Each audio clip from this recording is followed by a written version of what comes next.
The fog moved across San Francisco Bay like a silent symphony, curling around the Golden Gate Bridge and drifting through the skyline like a dream yet to be defined. From the panoramic windows of her Mission District studio, Sierra Jackson, a 29-year-old black interior architect, stood barefoot on the cool hardwood floor, sipping a cup of chai tea as the city stirred beneath her. Her fingers were smudged with pencil lead and notes from an early morning sketch session. Blueprints were spread across her drafting table, concepts for a high-end co-working space she was designing for a tech firm in Palo Alto. Like everything she created, the structure was minimal, clean, yet layered with warmth. Sierra was known for blending sustainability with sophistication, and her work had appeared in Architectural Digest and Design Weekly before she was even 30. She had built her name with elegance and grit, a rare fusion in the competitive world of West Coast design. But that morning, as the sun broke weakly through the marine layer, she wasn't thinking about line weights or light balance. Her thoughts were preoccupied with the man whose footsteps she could now hear echoing through the hall. The studio door opened with a soft chime. In walked Cole Whitman, a 34-year-old white tech entrepreneur whose name was frequently mentioned in Forbes, TechCrunch, and even Vanity Fair. With his sandy brown hair tousled to perfection and a white Oxford shirt rolled up at the sleeves, Cole had the kind of deliberate nonchalance that screamed generational wealth. His eyes, an intense pale blue, were sharp, always calculating, constantly scanning. But today, they softened as they landed on Sierra. "Morning, love," he said, closing the door behind him. "Thought I'd beat the rush and bring you something warm." He handed her a familiar cup from Ritual Coffee. Chai latte for her, cortado for him. The ritual had become their language over the past 2 years. Efficient, effortless, familiar. Sierra grinned and set down her mug. Her dark curls were swept into a silk scarf, and her skin glowed honey gold in the morning light. She wore a navy blue tunic and soft gray leggings, her usual work-from-studio attire. "You're early," she said, arching an eyebrow. "My client's call isn't until 10. "I know. I just wanted to see you before today's chaos begins," Cole replied, stepping forward and wrapping one arm around her waist. He smelled of bergamot and eucalyptus, which always lingered in her studio long after he left. Sierra melted into the hug for a moment, before gently pulling away. "What's going on?" Cole grinned. "The Tokyo investors signed off. Full funding for the Neural Interface project. We're going global, Sierra. This is it." Her eyes lit up with pride. She had watched Cole enslaved person over this dream for months. Late nights, conference calls at impossible hours, whiteboards filled with diagrams and theories that often stretched far beyond her understanding, but never beyond her admiration. "Cole, that's incredible. I'm so proud of you," she said, wrapping her arms around his neck as he spun her in a playful circle, causing several blueprints to flutter. When he set her down, his face had shifted. There was a new intensity, a flicker of something more profound. He reached out and traced a finger along her jaw. "This changes everything," he said softly. "The timeline, our future, all of it." Sierra froze, caught by the tone in his voice. "What do you mean?" she asked. He hesitated for a beat. Then, with that unnerving confidence of a man used to closing deals, he said, "I've been thinking about us. Not just the business side of things, but our lives. You and me, building something bigger than just careers." Sierra's heart skipped. Art.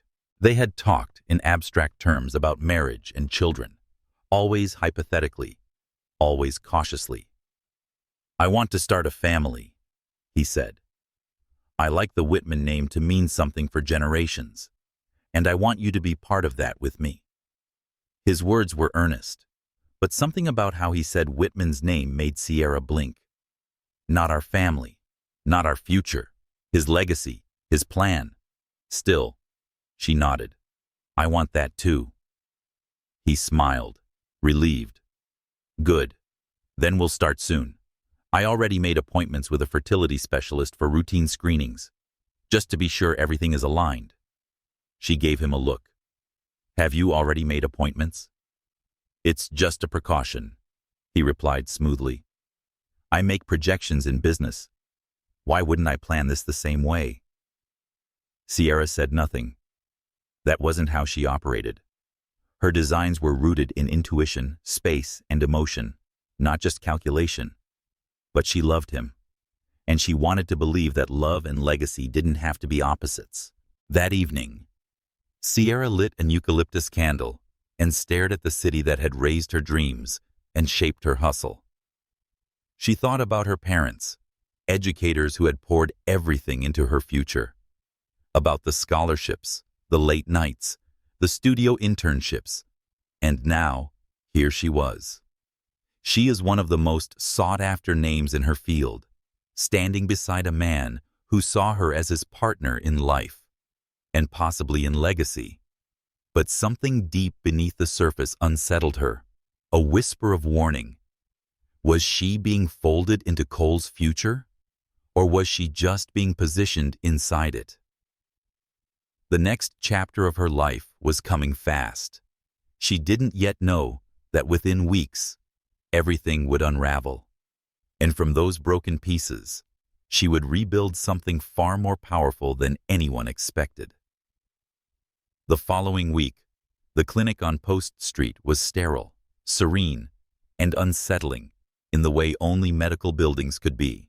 Sierra sat in the corner of the waiting room, her fingers wrapped tightly around a tumbler of lukewarm lemon water. The fluorescent lighting overhead hummed quietly, and the framed photos of smiling families on the walls suddenly felt like taunts instead of comfort. Cole had insisted they both go through preliminary fertility screenings. It's smart, he'd said. We make data-driven decisions in everything else. This is no different. Sierra had nodded. She wasn't opposed to being proactive. She didn't like feeling like a checklist item. Now, as she waited alone, Cole had been pulled into a last-minute call with a European investor.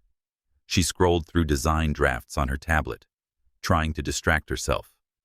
The nurse called her name, and soon she was seated across from Dr. Madeline Chen, who wore a gentle smile and held a tablet in one hand, her expression already tinged with hesitation.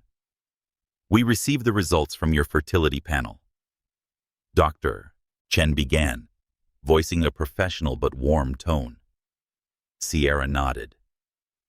Okay, there's something I want to walk you through. Your hormone levels indicate diminished ovarian reserve. That means your egg count is significantly lower than average for your age. It doesn't mean pregnancy is impossible, but it does mean it could be difficult, especially without medical assistance. Sierra blinked. I see. The words came out automatically, but her mind had already blurred around the edges. Dr. Chen continued talking about options, treatments, and success rates, but the sound of her voice felt distant, like it was coming through water. Impossible, or close to it. Her heart sank under expectations, her own and Cole's. The world felt a little less vibrant when she stepped out into the fog-chilled street. The news wasn't catastrophic, but it wasn't anything. And the worst part was, she didn't know how he'd take it. Yes, sir. That evening, she waited until after dinner. Cole had prepared halibut with lemon butter and roasted asparagus, chatting animatedly about his upcoming product demo. He was still glowing from the Tokyo investor's approval. She finally spoke when the plates were cleared and the candles burned low. Dr. Chen called today, she said, her voice measured. Cole looked up from his glass of wine. Everything good? She hesitated. She said I have reduced ovarian reserve. It means getting pregnant might be harder. Not impossible, but not easy either. For a long moment, Cole said nothing. His fingers tapped lightly on the stem of his glass. Then, Define harder. She sighed. It means it might take longer. Or we might need assistance. IVF, maybe donor eggs down the road. He nodded slowly, absorbing the information. I see. You okay? He said I need some time to think, not unkindly, but already distant. Yappa. Over the next few days, a frost settled between them. Cole became quieter and more absorbed in work than usual. When he did talk, it was business. Vendor meetings, engineering hurdles, timelines. Gone were the lazy mornings with coffee and bare feet on the studio floor.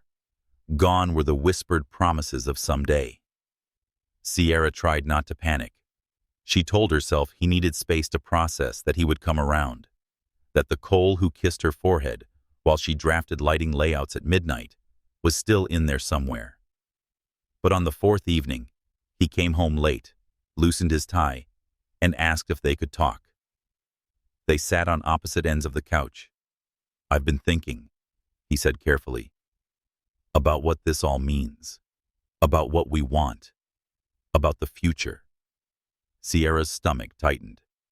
Okay. You know how important legacy is to me, to my family. It's not just about money.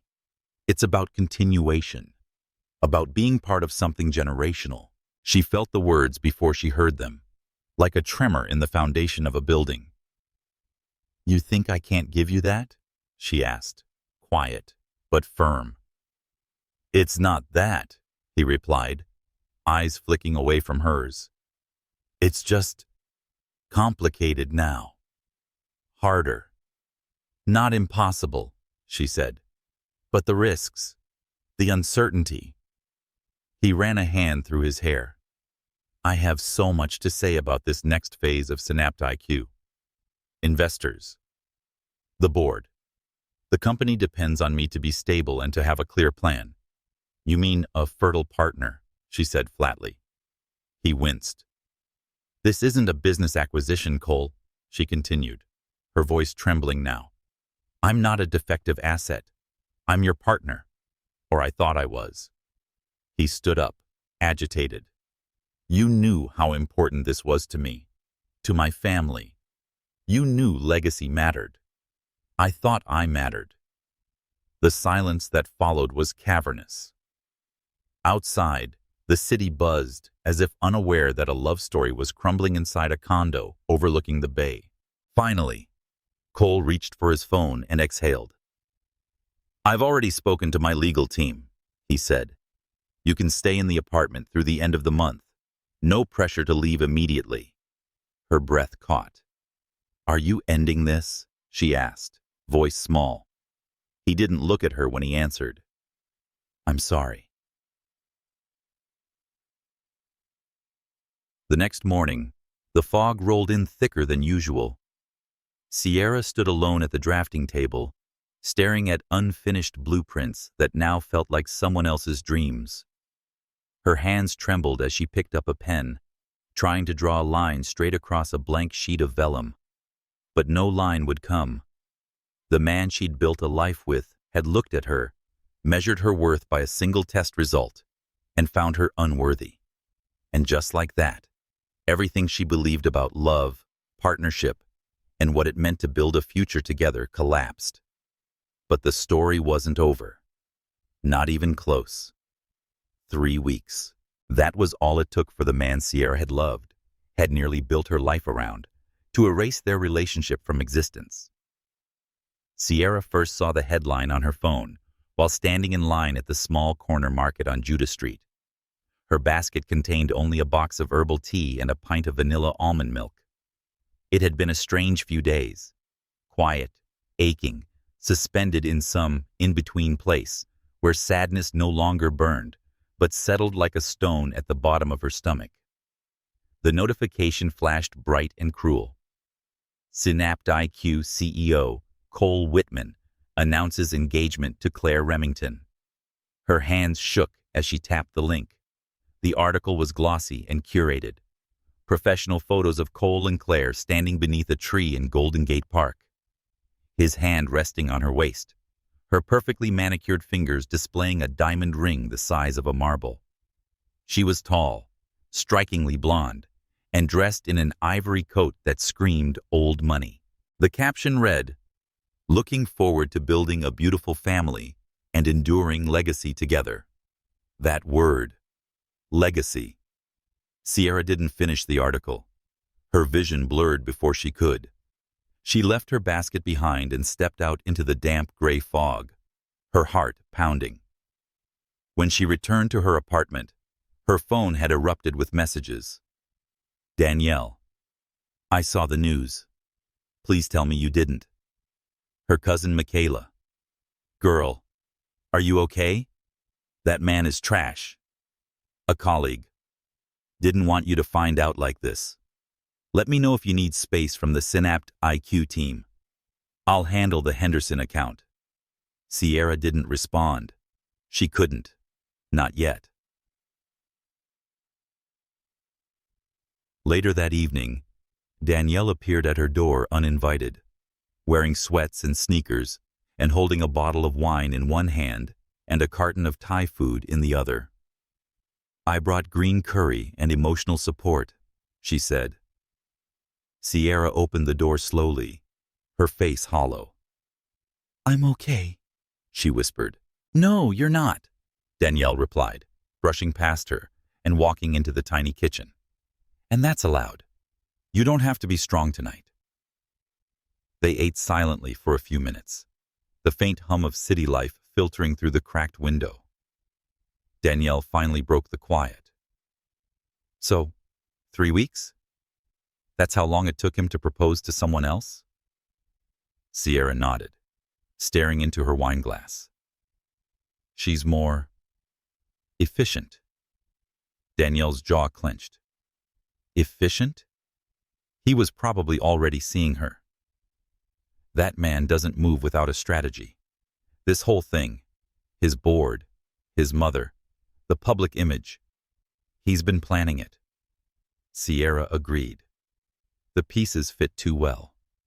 Claire Remington, daughter of a venture capitalist and founder of a digital etiquette platform for elite women, was the kind of woman Cole's mother would approve of. Precisely the type of woman who looked good in press photos and donor circles. Not the kind of woman who'd grown up sharing a room with 2 sisters, studying late nights on public library Wi-Fi, and working 2 jobs through grad school.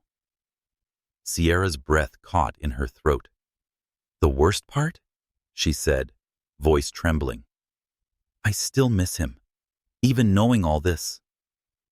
Part of me still loves the man who used to dance with me barefoot in the kitchen, who brought me coffee and kissed the curve of my spine when I was too tired to think." Danielle softened. She reached across the couch and took her hand. "You miss who he pretended to be," she said, "not who he is." Sierra stared at the floor, feeling the heavy pulse of betrayal settle deeper into her bones.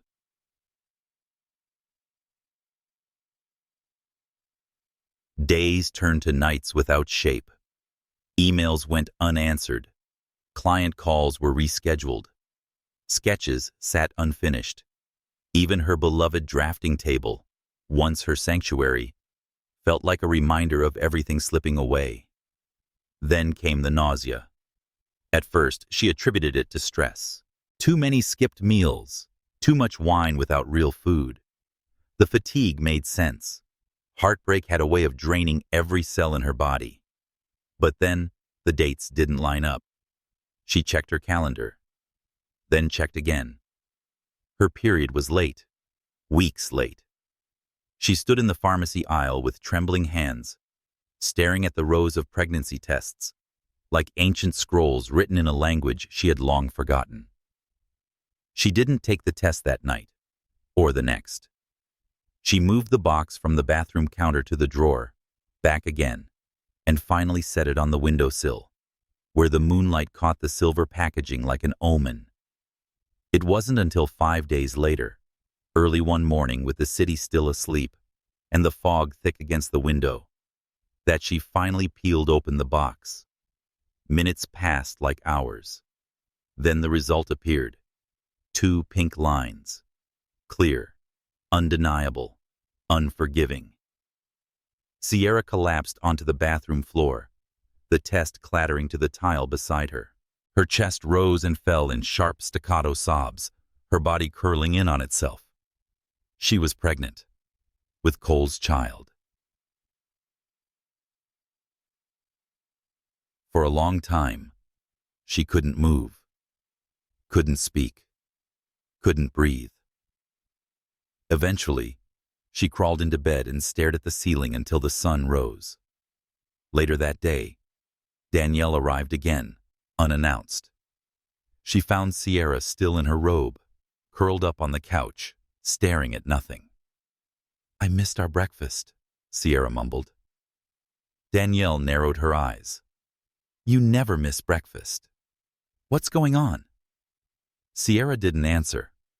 Instead, she walked to the bathroom, picked up the test from the counter, and handed it to her. Danielle looked down, eyes widening. "Oh my God." Sierra nodded. "Yeah." Danielle sat down, stunned into silence for the first time in days. Then, in a whisper, "Are you okay?" "I don't know," Sierra said. "I didn't think this was even possible." Dr. Chen said, "Screw Dr. Chen.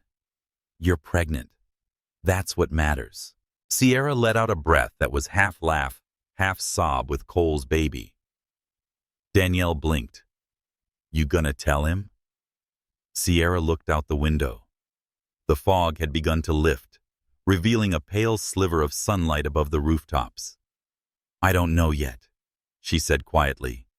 "All I know is, this child isn't part of his plan, but they are part of mine." Sierra stood in the middle of her studio apartment, cradling a mug of ginger tea that had long since gone cold. The test lay on the counter, its bold pink lines now etched into her memory like a scar. She hadn't slept. Her eyes felt dry, her limbs heavy, but her mind refused to rest. Pregnant. She kept whispering the word, as if saying it aloud would help it sink in, as if it could become less surreal by repetition. But there it was, evident, undeniable. The man who had broken her heart, rejected her body, and chosen another woman for his perfect future, had already planted the very legacy he thought she couldn't give him, and he had no idea. The irony was breathtaking. Danielle had stayed the night after Sierra handed her the test. They'd sat on the floor in silence, shoulders touching, as the first light crept through the windows. At some point, Sierra had fallen asleep on the couch, Danielle still next to her, curled up in an old throw blanket. That morning, Sierra dressed slowly and without thought. Leggings, an oversized hoodie, and her sneakers. She tucked her curls under a knit cap, grabbed her phone and keys, and walked out the door before Danielle stirred. She didn't know where to go, but she had to move. The streets of San Francisco were slick with dew and soft fog, blurring the edges of everything. She wandered through the winding paths of Golden Gate Park, past the Japanese tea garden where she and Cole once strolled, dreaming aloud about someday. She walked through neighborhoods she rarely visited anymore. The quiet, ivy-laced lanes of Cole Valley, the bricked sidewalks of No Valley. By the time she reached Ocean Beach, the mist had started to lift. A few surfers bobbed in the distance, silhouetted against the restless sea. The Pacific was vast, unknowable, its sheer magnitude somehow comforting. Sierra found a piece of driftwood and sat, knees drawn to her chest, hands pressed over her belly's small, invisible swell.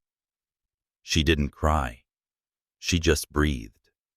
And for the first time in weeks, the breath wasn't shallow.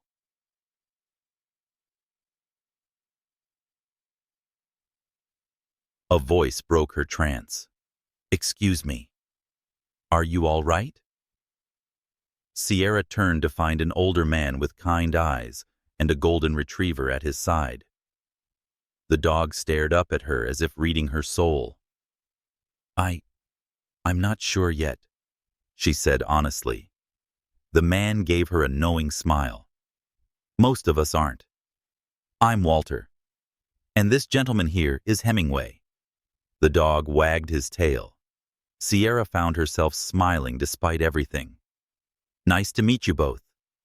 Walter sat on a nearby log, the ocean breeze tugging gently at his scarf. "Sometimes," he said, "what seems like the end of something is just the start. The trick is learning to tell the difference." She nodded slowly. They sat silently for a while, the silence that doesn't demand to be filled. Sierra felt lighter when they finally parted ways, like some small internal weight had been released. She returned home not with answers, but with clarity. That night, she opened her laptop and created a new document. At the top, she typed one word: plan. It wasn't revenge she wanted. Not really. It was control. If she was going to raise this child, or children, she reminded herself, remembering that fertility treatments often increased the likelihood of multiples, she was going to do it on her terms. No begging, no apologies, no room for anyone to reduce them to a complication in someone else's story. She called Angela Morrison the next day, a former client who had become a legal powerhouse specializing in family law and wealth protection. Angela didn't blink when Sierra explained the situation. "You want full custody, financial security, and zero visitation," Angela said after a long pause. "That's rare, but not impossible, especially if he doesn't contest it. But we'll make sure he won't want to." Sierra replied that "I don't want anything from him except what the law says is mine." Angela nodded. "We'll build a fortress. Start gathering documentation, emails, messages, medical records, and conception dates. And Sierra, whatever you're feeling right now, let it sharpen you. That man made a choice. Now you'll make yours." Over the next month, Sierra quietly dismantled every tie she had to Cole's world. She turned down a new contract with a firm affiliated with Synapt IQ. She removed their shared photos from her studio walls and handed off her high-profile clients to Danielle with vague mentions of personal projects. Her old apartment lease expired, and instead of renewing, she found a small, tucked-away cottage in Sausalito. The space was modest: 2 bedrooms, a tiny kitchen, and windows that looked out onto the bay. But it felt like hers. No marble countertops, no engineered lighting systems, no curated color palettes, just peace. She furnished it with secondhand charm: a faded velvet couch, a mismatched dining set, shelves made from reclaimed wood. Her grandmother's china was placed carefully in the cabinet. Her drafting table went in the spare room, which would eventually become a nursery. She didn't tell anyone else. Not yet. She wasn't ready to explain herself, to answer questions, or deflect pity. For now, it was enough to breathe, build, and grow. By the end of her second trimester, Sierra had completed a new design project, a small residence in Mill Valley, and had begun consulting remotely for a women-owned architecture firm that supported flexible hours. She finally let Danielle visit the new place, though she insisted on calling it the Hideout. Danielle brought boxes of herbal teas, prenatal vitamins, and a trunk full of baby clothes. "They're gender neutral," she said, grinning. "Figured you'd want options." Sierra laughed, an actual belly-shaking laugh. It felt good, strange, but good. One foggy October morning, her phone buzzed as she folded tiny onesies in the spare room. Danielle's voice on the other end was breathless. "You're not going to believe this." "What?" "Cole and Claire. The wedding's been announced. November 15th. Napa Valley, Lockwood Vineyards." Sierra froze. Her hand hovered over a plush gray sleeper with tiny stars stitched across the chest. November 15th. Her due date was just before Halloween. The timing was almost poetic. She hung up the call and sat down, her hands resting on the growing swell of her stomach. The babies kicked softly beneath her palm. Not out of vengeance, she thought. Out of truth.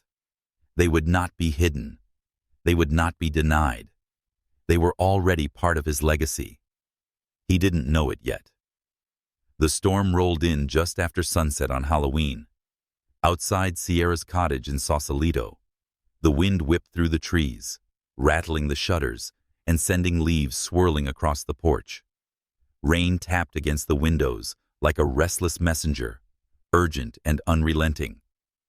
Inside, Sierra gripped the edge of the kitchen counter, her breath hitching as another contraction seized her spine and rippled through her abdomen. She had been timing them since late afternoon, trying to convince herself they were Braxton Hicks.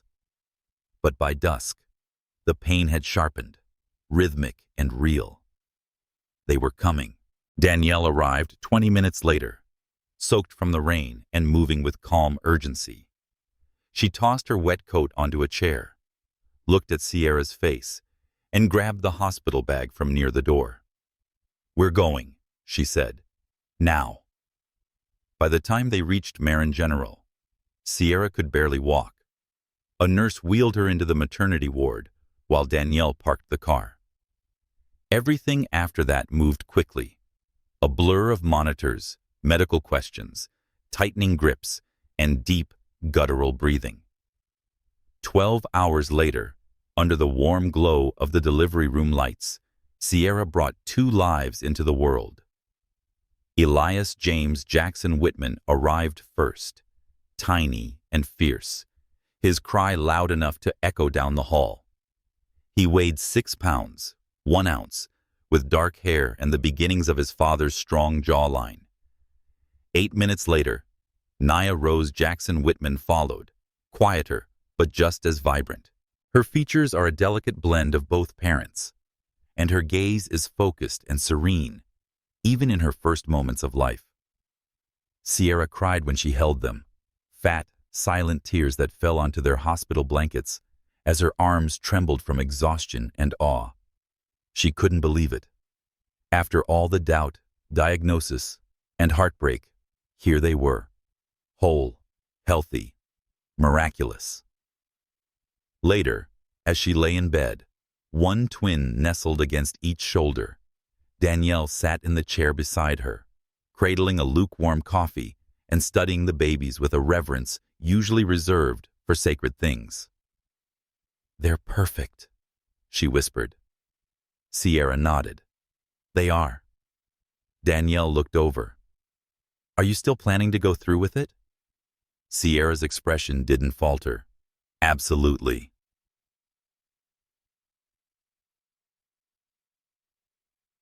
In the days that followed, while recovering from her C-section, Sierra finalized every last detail of her plan. Angela Morrison, her attorney, came to the hospital with a leather folder and a sense of measured authority. She said, "We're ready to file," laying the documents on the tray beside Sierra's hospital bed. "Custody terms, paternity establishment, and financial support structure. Everything is airtight." Sierra signed each page with steady hands. Angela glanced at the bassinet beside the bed, where Elias slept peacefully in his soft navy swaddle. "Does he know?" "Not yet," Sierra said. "But he will." Angela paused. "Are you sure you want to do this at the wedding?" "There are other ways. Less public, less dramatic." "I'm not interested in drama," Sierra replied. "I'm interested in clarity and timing." Angela nodded.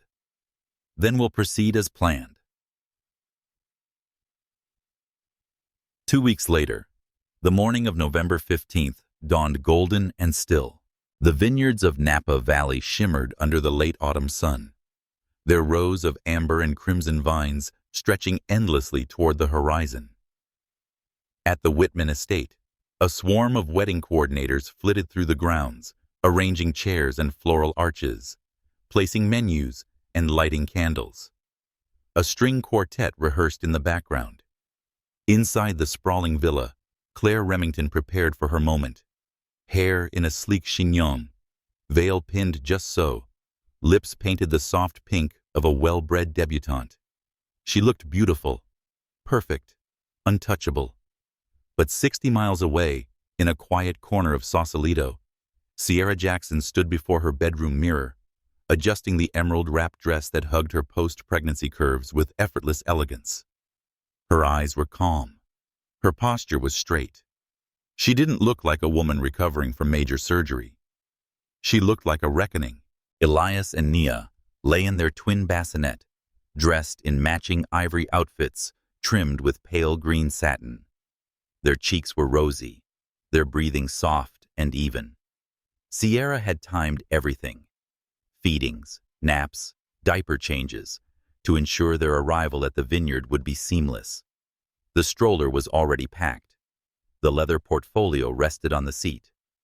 Danielle appeared in the doorway, heels in hand, her eyes flicking over Sierra with admiration. "You look terrifyingly composed," she said.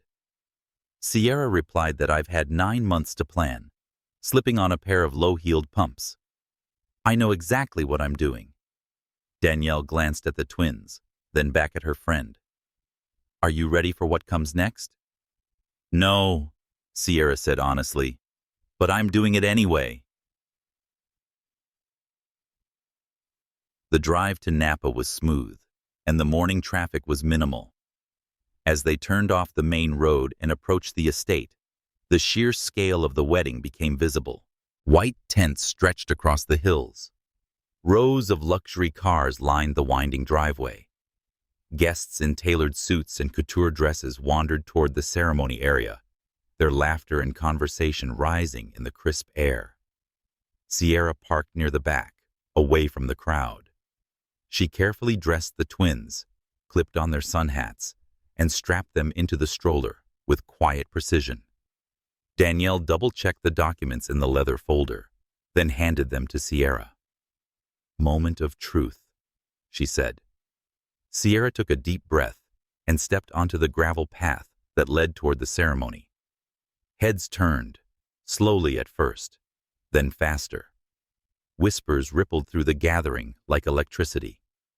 She was unmistakable. The woman Cole had walked away from. The woman everyone assumed had disappeared quietly, permanently. Now she was here, glowing, composed, and pushing a stroller with 2 infants who bore an uncanny resemblance to the groom. Sierra didn't stop walking until she reached the back row of the seated guests.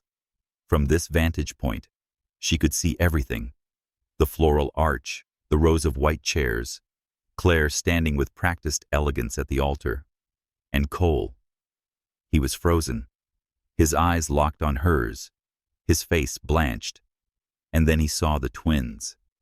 His lips parted, but no sound came out. Sierra held his gaze, her expression serene, unreadable.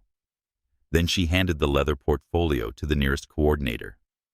"Please give this to Mr. Whitman," she said. The woman blinked but took it, nodding slowly. Sierra adjusted the stroller, turned, and walked away, her head high and shoulders straight. She didn't wait for the vows. She didn't need to. The message had been delivered. And what legacy did he think he was crafting with another woman?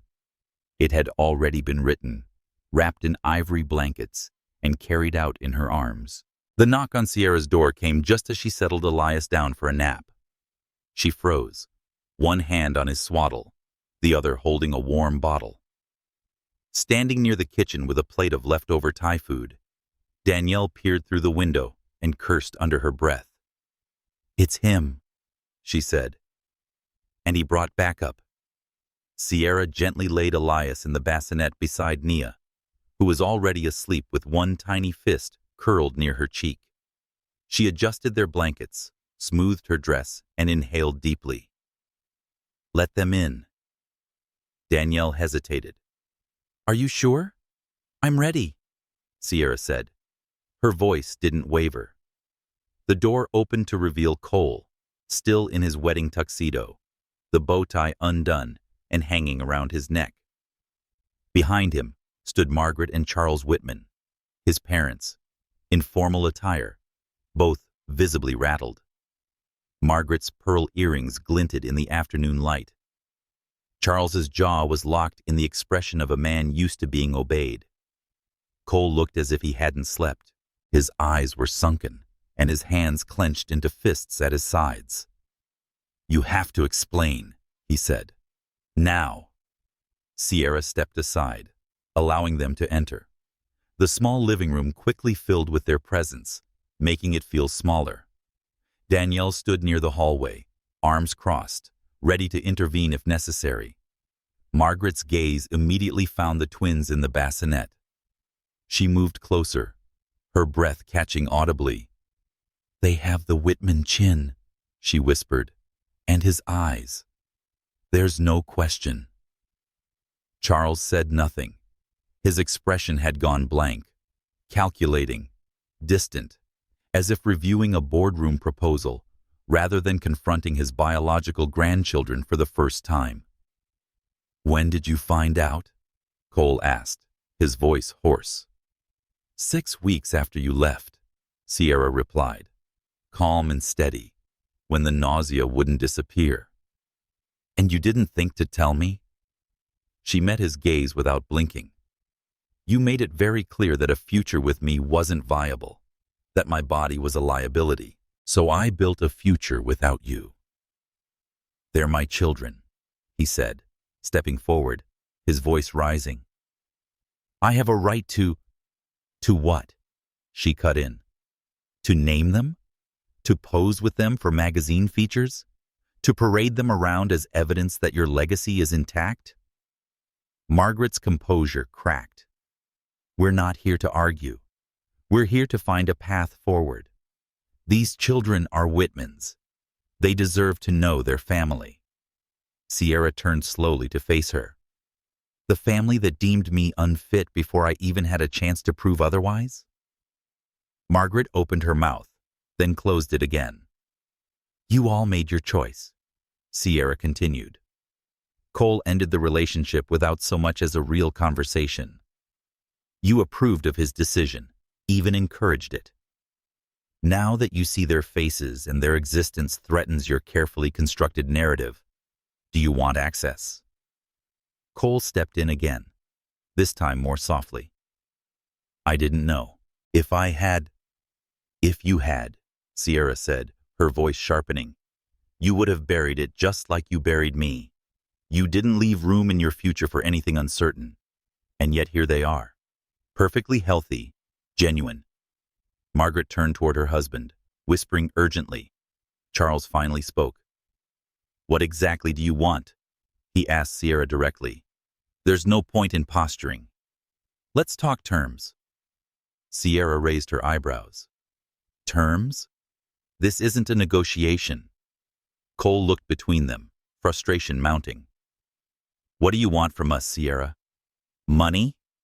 Is that what this is about?" Danielle's voice cut across the room like a blade. "Don't you dare!" Sierra held up a hand to stop her, never taking her eyes off Cole. "I don't need your money, but they deserve what's legally theirs. I've already filed for child support, trust fund establishment, and full custody. The documents were in the folder I gave your coordinator." Cole exhaled sharply, his frustration giving way to disbelief. "You planned all this," he said quietly. "The wedding, the timing, everything." "Yes," she said, "because this time I made the decisions. Not you, not your mother, me." Margaret looked stunned, as if someone had slapped her with words alone. Charles crossed his arms. "We'll challenge it. No court will deny us visitation." Sierra stepped closer to the bassinet, placing a protective hand over both children. "I'm not denying them grandparents. I'm denying entitlement. If the court requires visitation, I'll comply within reason.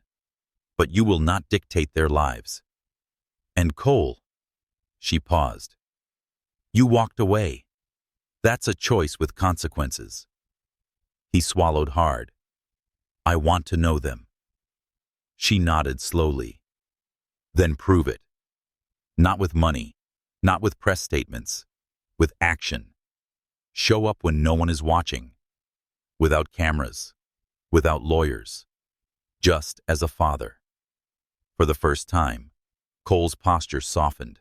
His shoulders slumped slightly, as if he were finally absorbing the truth of what he'd lost, and what he might never fully regain. Margaret stepped forward, her voice tight with emotion. They're beautiful. They're strong, Sierra replied. And they'll be fine without you, if that's what it comes to. Danielle opened the front door, letting in a gust of cool air. I think we're done here, she said. Margaret hesitated, looking once more at Nia's peaceful face. Charles nodded curtly and turned to leave. Cole lingered. Can I hold one of them? Sierra looked at him for a long, heavy moment. Then she shook her head. Not today. After the door closed, silence returned to the room. The kind of silence that felt earned. Danielle turned to Sierra, a glimmer of something fierce in her eyes. You were brilliant. Sierra exhaled slowly, her eyes never leaving the sleeping twins. They came to reclaim a legacy, she said softly, but what they found was a mother who already claimed it for them.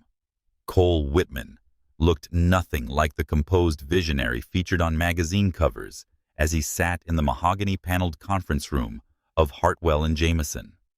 The tie around his neck was gone, his hair unkempt, and the shadows under his eyes spoke louder than his words. On the opposite side of the table, Sierra sat calm and resolute, dressed in charcoal slacks and a soft ivory blouse. Her legal representative, Angela Morrison, exuded sharp professionalism in a navy pantsuit. Beside Sierra, a sleek black stroller held two peacefully sleeping infants, evidence of the truth that Cole could no longer avoid. The Whitmans were seated across the table. Cole, his mother Margaret, his father Charles, and their legal counsel. Charles's jaw was clenched. Margaret's expression was unreadable, but her fingers gripped the edges of her clutch like it was the only thing anchoring her to the earth. Angela began with poise. Before we proceed, let me reiterate. This is not a negotiation. These documents establish paternity, financial obligations, and custodial arrangements for Elias and Nia Jackson Whitman. Miss Jackson is offering complete legal documentation and resolution today. Declining these terms will result in public litigation. The word litigation made Margaret flinch. Cole leaned forward. I don't want this to go to court. Then accept the terms, Sierra said. Her voice was clear, but not unkind. And we all moved forward. Cole's lawyer, a well-meaning but visibly rattled associate named Brent Avery, flipped through the documents, highlighting key figures with a trembling pen. $30,000 per month per child, he read aloud, plus a one-time payment of $500,000 to compensate for pregnancy expenses, delivery, and postnatal care. Full medical coverage. Educational costs are held in escrow. Angela continued, flipping to the next section. In addition, each child will receive a $2 million trust fund, fully vested by age 21 and controlled solely by Miss Jackson until they reach legal adulthood. Cole's brow furrowed. That's a lot of money. Angela didn't blink. Your net worth is estimated at over $200 million. This settlement is generous and fair. The children are legally entitled to support in proportion to your lifestyle and income. Sierra isn't asking for more than that. She's asking for exactly what your last name implies. Responsibility. Charles narrowed his eyes. And visitation? Angela slid another folder across the table. Supervised visitation on Miss Jackson's terms. Limited to 2 hours monthly for the first year. Subject to reevaluation pending behavioral reports and consistent attendance.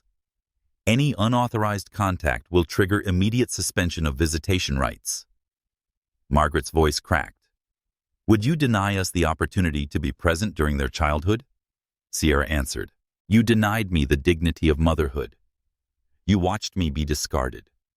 These children are not compensation. They are not pawns. They are people, and I will not allow them to be exposed to conditional love, performative affection, or legacy politics. Cole looked like he wanted to argue, but he didn't. Instead, he looked down at Elias, now shifting in his stroller, tiny fists stretching against the fabric. Something softened in his face, a flicker of recognition or regret. I didn't know, he murmured. I didn't know what I was giving up. You didn't care to find out, Sierra replied. And that makes all the difference.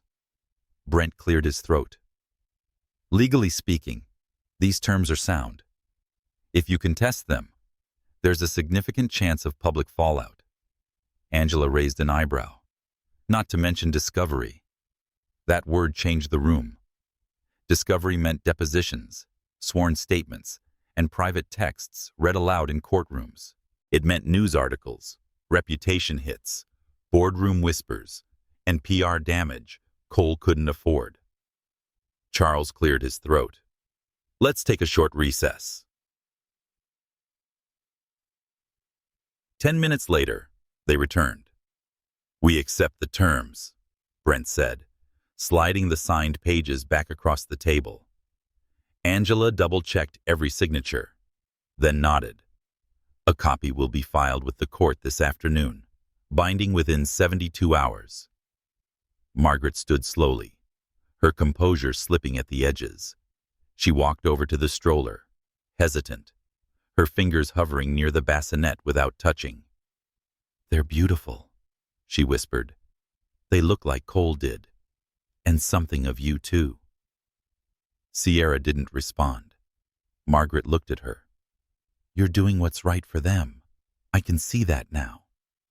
It's not about what you see, Sierra said. It's about what I know. Margaret nodded once, then turned and walked away without looking back. After the Whitmans left, Sierra remained seated for a moment. The weight of what had just transpired began to settle across her shoulders.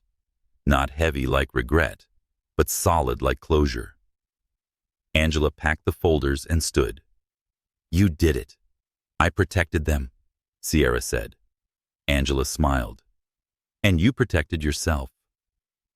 Danielle entered the conference room moments later, holding 2 coffees and looking like she'd sprinted across half the city. Did I miss anything? Sierra stood and walked to the stroller. She looked down at Elias and Nia, both awake now, eyes wide and curious. They're safe, she said. That's what matters. Danielle handed her a coffee and grinned. So what's next? Sierra looked out the window at the skyline beyond, her reflection faint in the glass. The road ahead wouldn't be easy, but it would be hers. I build, she said. I make something better. It started with a sketch. Sierra sat in her home office, the twins napping in a cozy corner bassinet. The soft sound of rain tapped against the windows, blurring the view of the bay. On the surface, everything was still. But inside her, something stirred, an ember catching flame. On the drafting table before her, a blank sheet of paper waited. She stared at it for a long time, not in uncertainty, but in reflection. So much of her life had been built from blueprints, other people's visions, wealthy clients' dreams. But now, she was drawing something for herself for the first time in years.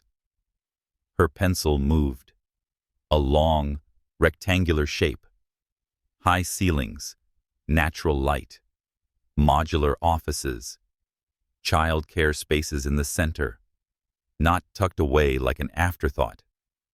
She didn't have a name yet, but she knew what it would be: a co-working sanctuary for women, especially mothers, who had been told their ambition was incompatible with motherhood. A place where strollers and laptops could coexist, where toddlers could be rocked to sleep while business pitches were rehearsed, where no one had to choose between family and future. As the rain thickened outside, her sketch became a haven for women like her, women who had been dismissed, underestimated, and cast aside. She looked down at her children. This was the legacy now. By spring, she had a name: the Phoenix Collective. Danielle, who had quietly transitioned from best friend to de facto operations manager, stood across the table in their shared workspace, a converted warehouse in Oakland's Arts District, and surveyed the initial floor plans with narrowed eyes. "You want the nursery in the middle of the floor?" "Yes," Sierra said, symbolically and practically. Mothers shouldn't have to tuck their kids out of sight to get work done. They should be seen. Danielle nodded. "You're going to terrify venture capitalists. I'm counting on it." They laughed, and it felt good. Easy. Earned. The build-out was grueling. They applied for grants, secured community development funding, and hosted pop-up fundraising events with local artists and chefs. Every dollar mattered. Every decision counted. Sierra worked between nursing sessions, burping schedules, and baby milestones, her days blurring into a rhythmic chaos that somehow fueled her creativity instead of draining it. She studied zoning ordinances and startup tax codes when the twins were asleep at night. When people asked how she balanced it all, she smiled. Balance was a myth. She didn't balance. She blended. And she was building something more substantial because of it. 6 months later, the Phoenix Collective opened its doors. 15 women signed up during the first week. Some brought newborns. Others brought toddlers or school-age kids. They came with laptops, business plans, and the exhaustion of women who had been told, over and over again, that dreams came second to duty. Sierra welcomed each one personally. She gave them keys, codes, and confidence. Within a month, the space was buzzing. A meal prep startup launched in one corner. A sustainable skincare line held packaging trials in another. Upstairs, a bilingual children's education platform tested prototypes, while its founder's toddler made friends in the play zone. Every square inch of the space breathed with movement and purpose. One afternoon, while arranging book donations in the children's reading nook, Sierra looked around at the hum of activity, small businesses growing alongside small humans, and felt a wave of quiet triumph wash over her. She hadn't just rebuilt her life. She had reshaped the landscape. News of the collective spread fast. By the end of the year, a local news station aired a feature on the project. Then came an interview request from Forbes Women and an invitation to speak at a tech and innovation summit for underrepresented founders. Sierra sat in the green room before her first on-camera interview, adjusting her collar while Danielle patted powder onto her cheeks. "You nervous?" Danielle asked. Sierra shook her head. "No, just grateful." The journalist greeted her warmly, flipping through notes as the camera crew adjusted the lighting. "We're so excited to share your story. The concept of a women-led, mother-centric incubator is groundbreaking. It's long overdue," Sierra replied. The interview began. Questions flowed. What inspired you? How did you get funding? What challenges do women founders face? And then came the inevitable. "There's been speculation," the journalist said gently, "about the children's paternity. Some outlets have noted their resemblance to a prominent Silicon Valley figure. Do you want to respond to that?" Sierra took a breath, slow and steady. My children's father is a detail, she said. He's not a chapter in our story, just a footnote. The journalist blinked. That's a powerful answer. Sierra glanced to the side, where the twins sat quietly with a childcare staff member, each holding a crayon in chubby fists. They are my legacy, she said. Not because of whose blood runs in their veins, but because of who I've become raising them. Later that evening, as she walked through the collective, shutting off lights and stacking chairs, she passed a bulletin board filled with sticky notes, messages from the women who worked there. Signed, my first client today. Baby slept through a meeting for the first time. Finally found a place where I belong. Sierra paused, then added a note of her own. From broken to unbreakable. This is what we build now. The success of the Phoenix Collective was no longer just a local triumph. Word had spread beyond Oakland and the Bay Area, sparking interest from cities nationwide. Requests for partnerships, funding, and speaking engagements poured in from places as varied as Atlanta, Seattle, and New York. Sierra found herself juggling conference calls with city officials, virtual panels on women's entrepreneurship, and fundraising campaigns while maintaining the delicate balance of motherhood. The twins, Elias and Nia, had grown into confident toddlers, their personalities blossoming under her watchful eye. One bright spring morning, Sierra sat at her desk in the collective's bustling main floor, scrolling through emails on her laptop. Around her, the space hummed with energy. Women working at shared desks, children playing nearby, and the scent of fresh coffee drifting from the communal kitchen. Danielle approached, tablet in hand, a broad smile lighting up her face. Got a message from a foundation in Chicago. They want to fund a pilot program for us there. Sierra looked up, eyes shining with excitement. That's amazing. It means we'll be able to help so many more women. Danielle nodded. And it's not just Chicago. Boston, Austin, Denver, all interested. The vision that had once seemed like a quiet ember was now a roaring flame, igniting possibilities far beyond what Sierra had dared to imagine.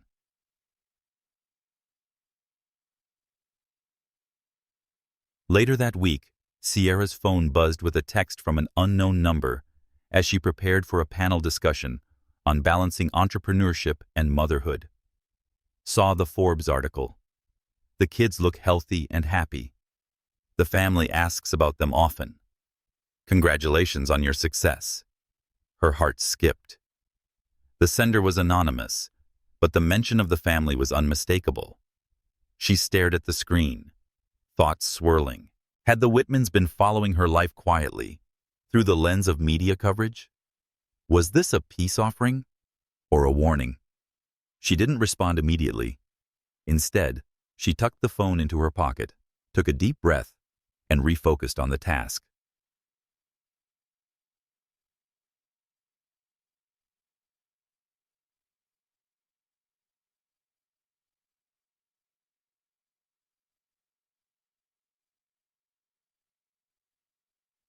The day of the panel arrived, and the auditorium was packed with aspiring entrepreneurs, journalists, and community leaders.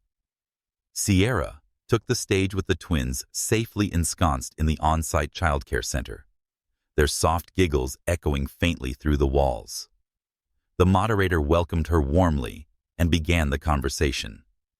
What inspired you to create the Phoenix Collective? Sierra smiled, recalling the journey. I wanted to build a space where women couldn't choose between their dreams and their children, where motherhood is seen as a strength, not a limitation. The audience nodded, some with tears glistening in their eyes. As questions continued, one journalist gently circled back. There's been speculation about the children's paternity, especially given their resemblance to a well-known Silicon Valley figure. How do you respond? Sierra met the question head-on. My children's father is a footnote in our story, not a chapter. What matters is the love, the strength, and the dedication that go into raising them. That's the legacy we build. The room erupted in applause. After the panel, a young woman approached Sierra, her eyes bright and determined. "I'm launching a startup focused on childcare technology," she said. "Your story gave me hope. Thank you." Sierra squeezed her hand. "That's precisely why I do this, to create space for women like you." As Sierra tucked Elias and Nia into bed that evening, the phone buzzed again. Another anonymous message. "The past never truly leaves. Be ready." Sierra's breath caught. She stared out the window at the city lights twinkling in the distance. She knew the journey ahead wouldn't be easy. But now, she had a community, a purpose, a legacy, built not on bloodlines or business deals, but resilience, love, and unbreakable spirit. And whatever the future held, she was ready. The morning sunlight poured through the floor-to-ceiling windows of the Phoenix Collective, casting long shadows across the communal workspace. Sierra moved through the bustling room, her eyes scanning faces full of hope, determination, and exhaustion, the familiar blend that fueled the heart of the collective. But today, a tension hung beneath the surface. An unexpected legal notice had arrived overnight.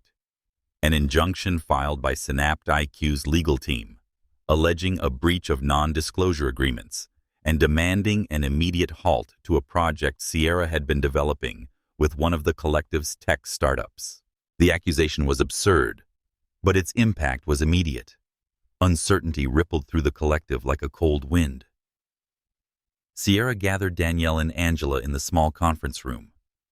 "This is an attempt to intimidate us," Angela said, flipping through the legal documents. "They're trying to scare you into silence." Danielle's jaw tightened. "But it's not just legal. It's personal. Cole's team knows the impact the collective is having. They want to stop it." Sierra felt a familiar fire ignite within her. "We're not backing down," she declared. "This collective is bigger than any one company. Bigger than anyone who thinks they can control it through fear."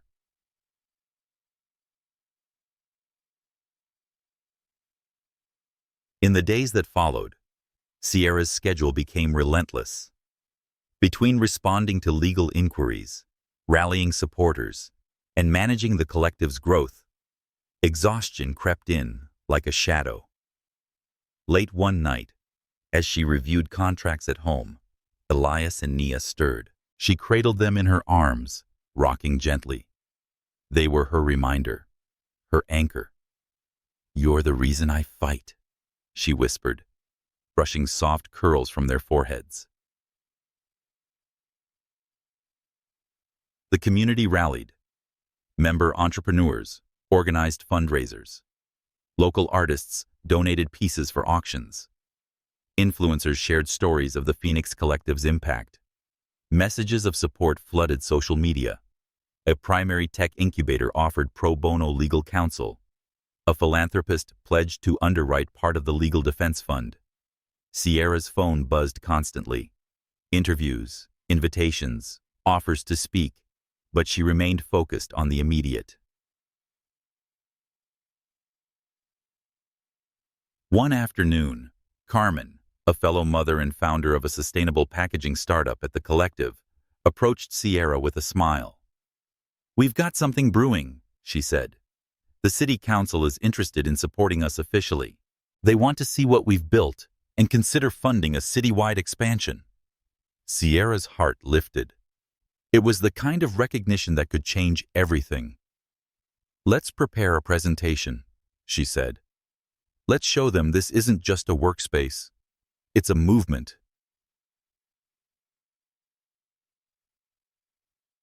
The presentation was scheduled for a chilly morning in early winter. Sierra, Danielle, Carmen, and a handful of collective members stood before a packed room of city officials, investors, and community leaders. Sierra spoke with quiet authority. We built the Phoenix Collective to redefine success for women, especially mothers, who have been told they can't have it all. Our workspaces nurture innovation and parenthood simultaneously. We don't just support businesses, we help families, futures, and communities. She shared stories. A mother who launched a meal planning app, another who developed bilingual children's books, and the children who thrived while their mothers chased dreams. By the time she finished, the room was standing. But just as momentum grew, another challenge surfaced. A viral social media post accused Sierra of exploiting her personal story for profit. The comments ranged from supportive to scathing, questioning her motives and attacking her character. For a moment, the noise threatened to drown out everything she had built. But the women of the Phoenix Collective rallied. They flooded social media with stories of empowerment, resilience, and gratitude. They shared the collective's mission, values, and impact. And Sierra found strength in their voices, in their stories, in their unyielding belief. One evening, after the storm of public opinion had passed, Sierra sat on the porch of her home, the twins asleep inside. Danielle joined her, handing over 2 steaming mugs of tea. "They love you," Danielle said softly, "more than anyone who ever doubted you." Sierra smiled, warmth spreading through her chest. "I'm not just building a business," she said. "I'm building a legacy that no one can take away." Months later, the collective had not only survived, but thrived. The injunction was dismissed. City funding was approved. Expansion plans were underway. Sierra watched Elias and Nia play with other children in the nursery, their laughter mingling with the hum of entrepreneurial ambition. She realized then that every challenge and setback had forged something more substantial within her. The phoenix had risen. The morning light filtered softly through the high windows of the Phoenix Collective's newly opened branch in Chicago. The space was alive with activity. Women huddled over laptops, toddlers building towers from blocks, and a mural of vibrant colors stretching across one wall. Sierra walked through the rooms with steady purpose, the hum of ambition and hope, a soothing balm to her soul. Expansion had brought new challenges, but also new energy. Chicago was different. Its rhythms, cultures, and struggles were unfamiliar but invigorating. Sierra met with local entrepreneurs, city officials, and philanthropists eager to support the mission. The collective was growing, faster, stronger, more visible than ever. Yet amid the triumphs, the past had a way of slipping through cracks.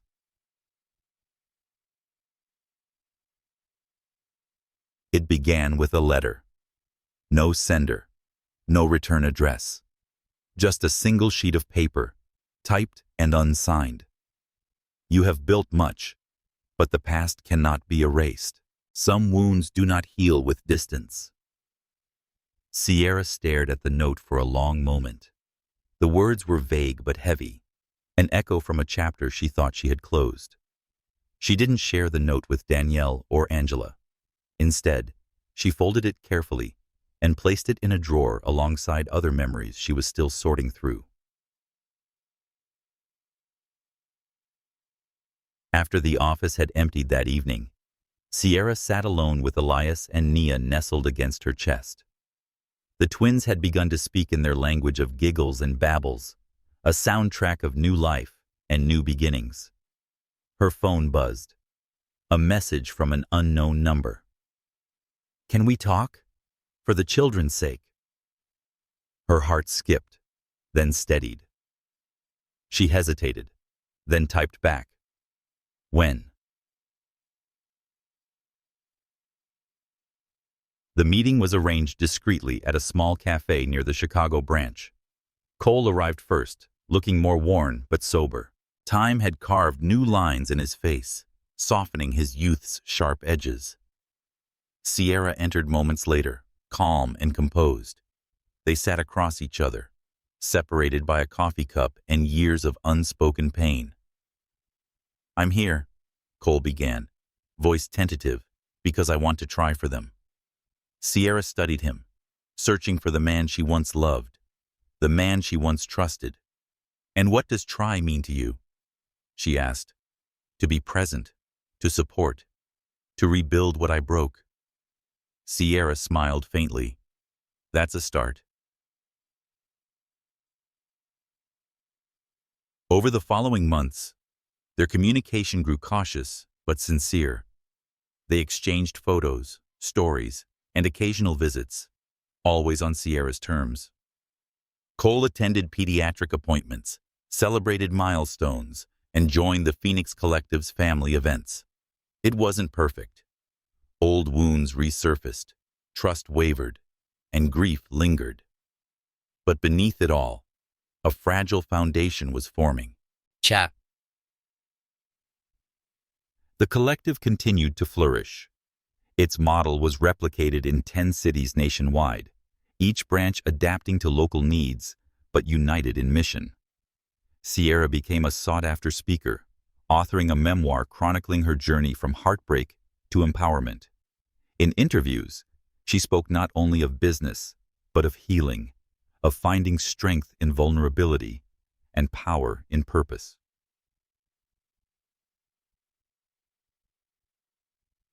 One spring afternoon, as Sierra prepared to address a packed auditorium, Elias tugged at her hand.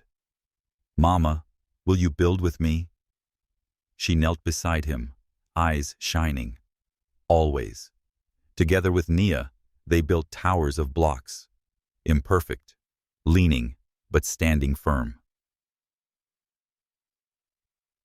Later, reflecting on her journey, Sierra understood the true meaning of legacy. It wasn't defined by wealth or lineage, but by resilience, love, and the courage to rebuild. She was no longer the woman who had been discarded. She was whole, unbreakable. The penthouse office of Preston Enterprises overlooked the San Francisco Bay, sunlight spilling through floor-to-ceiling windows and casting golden hues across the sleek furnishings. The city stretched endlessly beneath, a canvas of possibilities illuminated by the late afternoon glow. Sierra stood by her custom drafting table, crafted from reclaimed redwood, symbolizing growth from destruction, and allowed herself a moment of quiet reflection. The twins, now 7, played in the adjoining playroom, their laughter weaving through the walls like a melody of hope. Her memoir, The Architecture of Second Chances, was set for release the following month, already generating buzz among publishers worldwide. It was more than a story. It was a testament to transformation, resilience, and the power of building something meaningful from broken dreams. Chapti. Lucas, her son, approached carrying an elaborate structure made from magnetic tiles and wooden blocks. A multi-level building with working elevators fashioned from string and pulleys. "Mom, look! This is how buildings hold together," he explained eagerly, eyes bright with pride. Sierra smiled warmly. "That's incredible, sweetheart. Tell me how it works." As Lucas launched into a detailed explanation of load-bearing walls and structural integrity, Maya emerged from behind a fortress of books, her dark hair braided neatly. She carried a book about famous women inventors and read aloud with practiced poise. "The lady from the TV is here," she announced with the confidence of someone comfortable with the spotlight, but never defined by it. At that moment, Carmen entered with Rachel Chen from KQED, the journalist who would conduct the final interview for the documentary about the Phoenix Collective's expansion across the United States and internationally.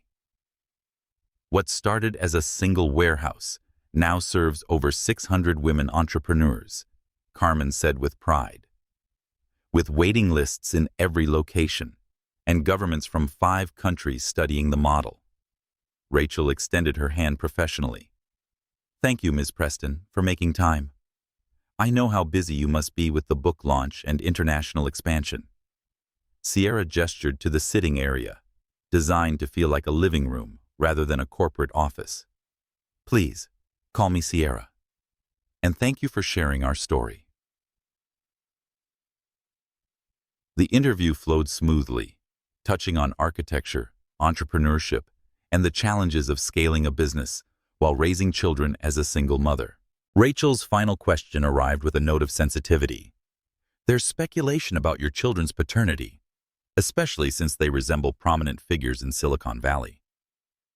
How do you respond to those who connect your success to that? Sierra's hand moved gently to Maya's shoulder, while Lucas continued building nearby. My children's father is a footnote in our story, she said with calm certainty. Not a chapter.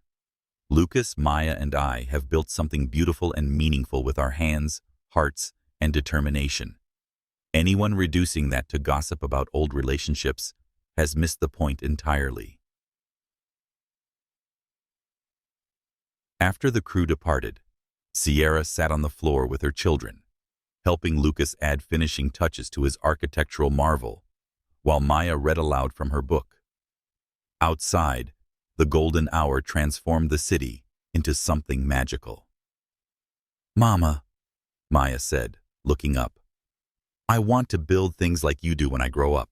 Sierra brushed a stray curl from her daughter's forehead. What kind of things? Things that help people feel better when they're sad. Things that show them they can be happy again. Lucas nodded thoughtfully, hands still busy with his blocks. Buildings for broken hearts. Tears sprang to Sierra's eyes, the good kind born from overwhelming gratitude for the life she had created. Through the window, the lights twinkled across the bay, each representing dreams and possibilities. Cole and his family lived carefully planned lives in that glittering cityscape, connected to Sierra's children only through monthly wire transfers and distant news coverage. But here, in this tower she had built from nothing, surrounded by the evidence of transformation and her children's laughter, Sierra had created something infinitely more valuable than any legacy once imagined. A present where being broken was the first step toward becoming unbreakable. Better. She gathered her children close and whispered, My loves, we build things that help broken hearts become whole again. The sun set over San Francisco Bay, painting the sky in shades of hope and possibility. The architecture of second chances was complete, and it was beautiful.